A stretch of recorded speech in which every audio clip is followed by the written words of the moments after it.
रात बटे खुशी के बात सबका घर बटे कलश रखत। हमारो मन करे माई के पूजती चरनिया चरनिया सैया मोरी कोच सिलाई दा चुनरिया सैया मोरी कोच सिलाई दा चुनरिया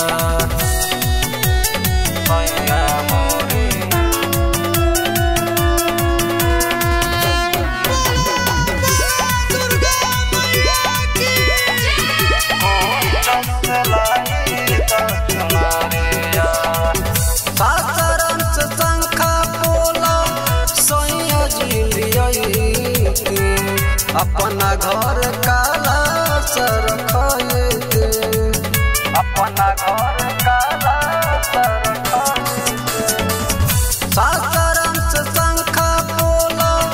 सैया जिलियते अपना घर काला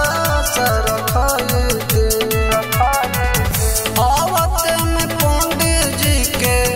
दिहती खबरिया खबरिया सैया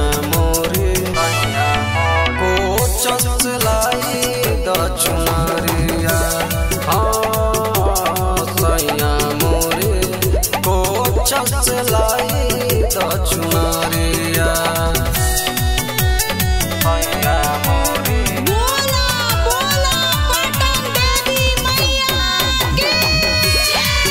कोच सिलाई दा चुनरिया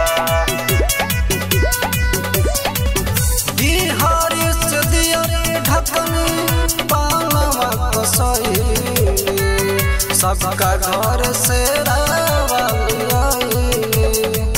सबका